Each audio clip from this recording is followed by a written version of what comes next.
Sam Thompson on March 31st, 2022 for Canadian Mortgage Weekly, Canada's video weekly mortgage news podcast. And today we're talking about the 11 things that will not and doesn't affect your credit score. So Sam, let's get right into it today. Let's talk about the first thing. Out of the 11 things we have, utility bills. You know what? A lot of the times, when I think about what affects your credit score, utility bills is one thing that I think would help your credit score. Wouldn't you think so? Yeah, exactly. I mean, it's a payment that is required monthly. You want to stay up on all of these things, but it really doesn't affect your credit score, even if you miss a payment. I mean, of course, if you miss too many, if it ends up in collections, that's a different story, and we'd have to review it then. But in terms of improving or, hurting your credit score, it's actually not tracked on your credit bureau.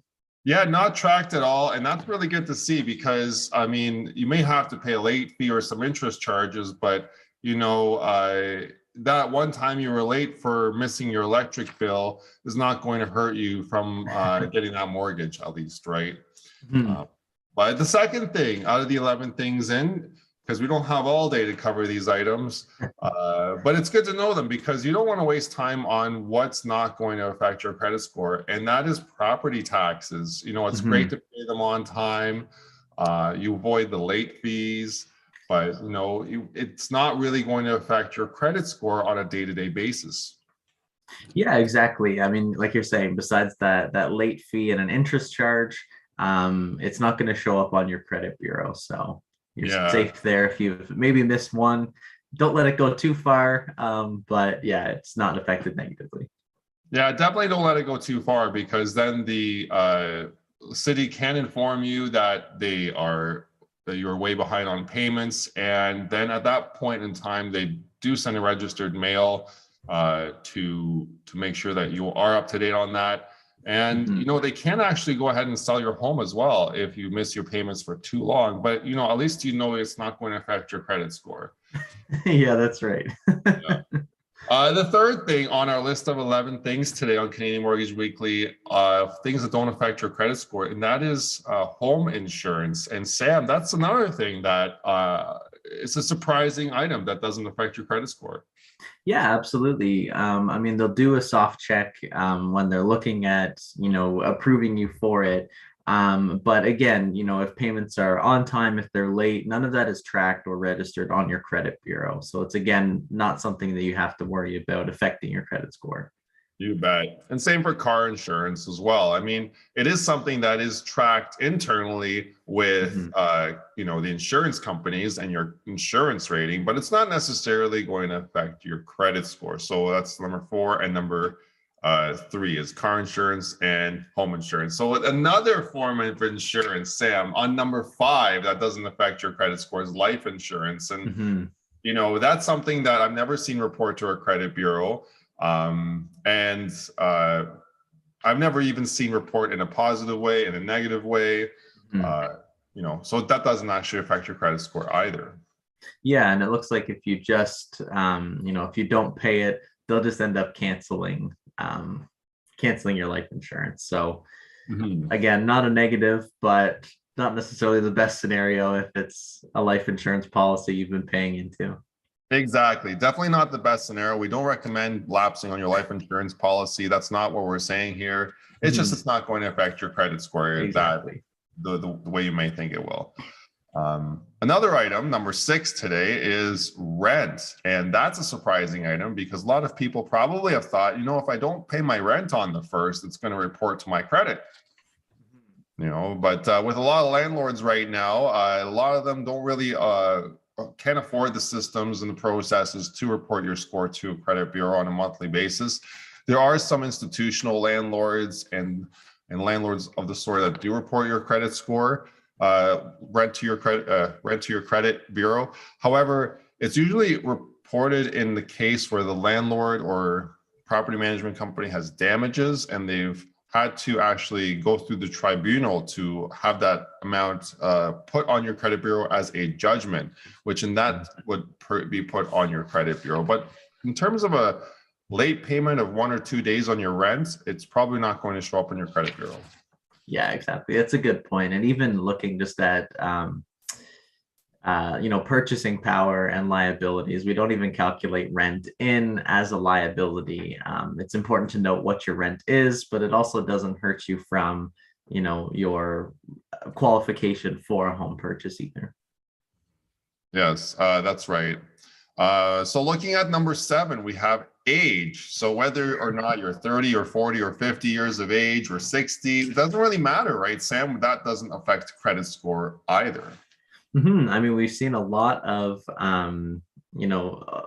advanced years clients that, maybe they're even still on pension, but they have great credit score. So it's not like, inactivity or age is a major factor in determining what your credit score is. We've seen some high scores for some older individuals.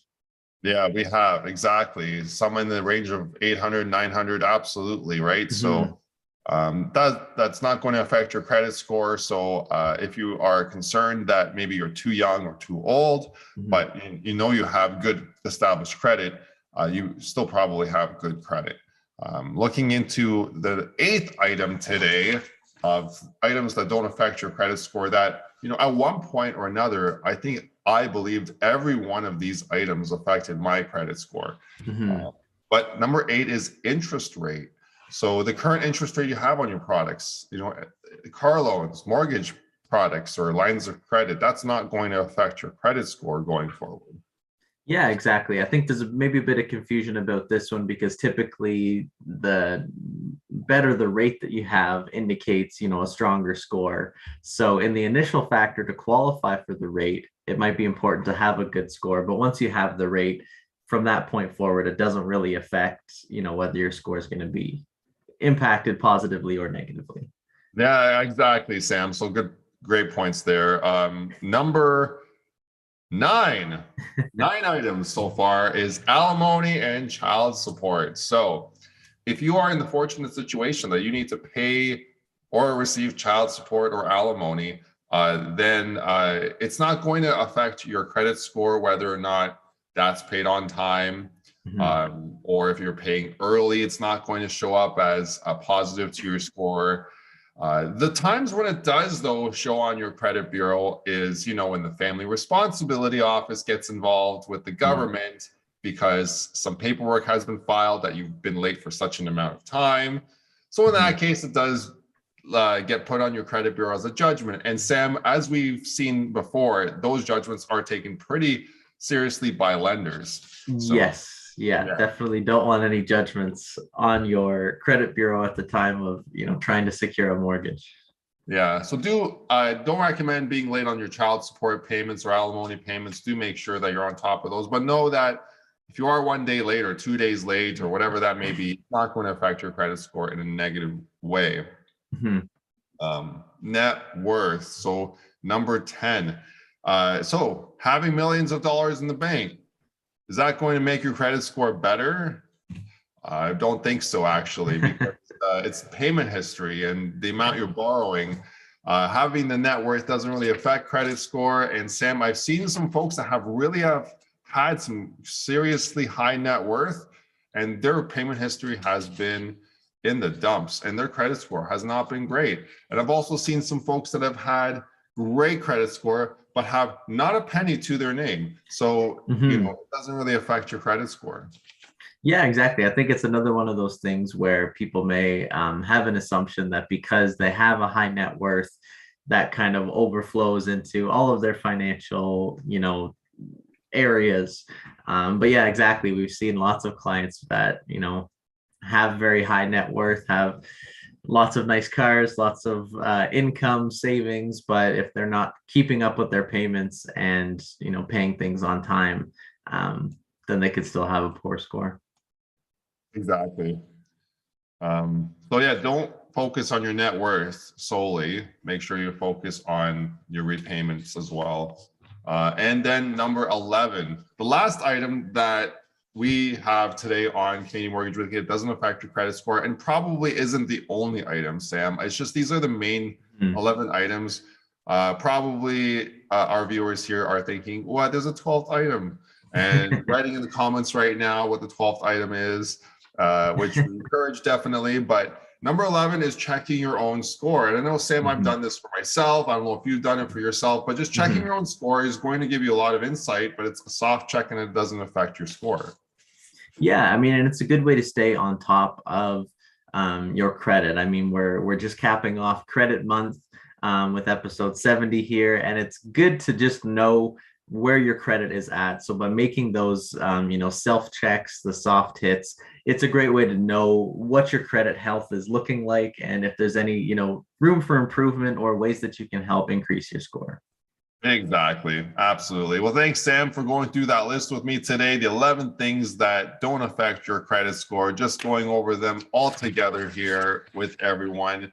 Number 1, utility bills. 2, property taxes. 3, home insurance. 4, car insurance. 5, life insurance. 6, rent. 7, age. 8, interest rate. 9, alimony, child support. 10, net worth. And 11, checking your own score. Quite a bit of things. So definitely we are not, again, recommending you are late on. This is not a video that you will show your banking institution. Hey, Joe Bladek and Sam Thompson say it's okay to be late on our rent today. And just know that it's not going to boost or lower your credit score. Could have other ramifications, however. Yeah. So getting into the next part of our show today, episode 70, big episode today, Sam, episode 70. It's a big deal. Yeah. We got some notable news items in the mortgage and housing world, specifically this new foreign buyers tax that has been introduced by the Ontario government. Yeah, it looks like they've increased it. If you were looking before, it would have been a 15% foreign buyer tax, but it looks like they're increasing that to 20% now. And I think you had made an important note that that's not just limited to the GTA, that's across all of Ontario. So even in, maybe the softer markets where it's a higher demand for investment properties or a higher boom for investment properties, even those areas will be affected as well. You bet, Sam. So call out there if you're looking to purchase a property in Ontario, Canada, any foreign investment, you'll need an extra 20% down on top of your additional down payment to pay for this foreign buyer's tax. It's a name to cool a housing market. I'm not sure how much of it, in effect, it's going to have, but we'll see how that stands to make out. Going forward, though, we also have this new Ontario housing initiative that has been released by our Ontario government, which is very interesting. It's their way of encouraging future housing growth. Yeah, it'll be interesting to look into that a little bit further in a future video where we can look at, what the implications and the result of these initiatives should be, because I know, the broken record has been for the last while now that inventory is the major issue contributing to the surge in house prices and just availability that's not there. So it'll be interesting to see what sort of things this checks off the list and what kind of impact it'll have. Sam, yeah, I really do hope that the supply issue does get tackled with this initiative. I know on here at Canadian Mortgage Weekly we have been tackling that supply issue and on a consistent basis, so we hope our voices are being heard. That's great. So a future reaction video, stay tuned for that. Sam and I will make sure we go into depth on that. And also number 3, the other big news item is fixed rates have been soaring. So definitely get your pre-approvals in, get your rate holds in. It's something to consider when fixed rates are rising. For sure. Yeah. With that, Sam, let's get into our data that we go into here on Canadian Mortgage Weekly Live. Each week, we go into the housing and mortgage data that helps you as a consumer make informed purchase when you're buying your home, and an informed purchase with arranging your mortgage and picking a fixed and variable rate. So let's just launch into the 5-year bond yield today. Yeah, absolutely. So as you can see in the graph, Probably the second broken record for what we've been reporting on lately is it is increased yet again.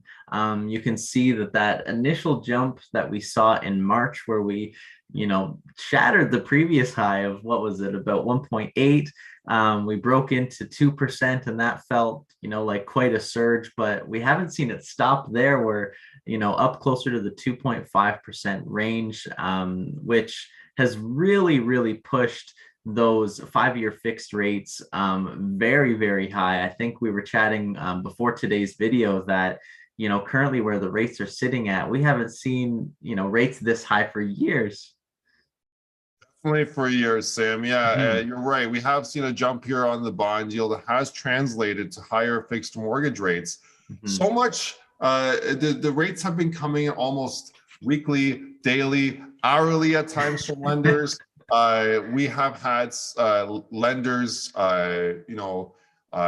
sometimes changing rates in the middle of the day even. Yeah. So it's hard to manage that, especially when you're working with clients and they are having a hard time getting documents in, because in those moments, we really can't sometimes even get the mortgage locked in until we get all the documentation in place. So yeah, or a rate hold. So make sure that that's a game plan, but it's going to be interesting to see where the bond yield goes going forward. I do see it's starting to take a little bit of a dip just most recently. However, you're right. The rates have been highest since probably 2011. I haven't seen rates this high. So it'll be interesting to see what happens with the housing market going forward. Yeah. Let's move into the CDOR rate next year. That helps us determine whether or not a variable mortgage rate is a good deal for our customers. And in this case, the CDOR rate helps us with the variance as well, comparatively to prime. So the variance has gone up since last week, as we were talking about earlier, Sam. And the variance to prime is now under 2%. However, looking at all this data, it still seems that comparatively to the fixed rate, the variable is going to save a considerable amount of interest. So still a good deal if you can stomach the risk, really, at the end of the day.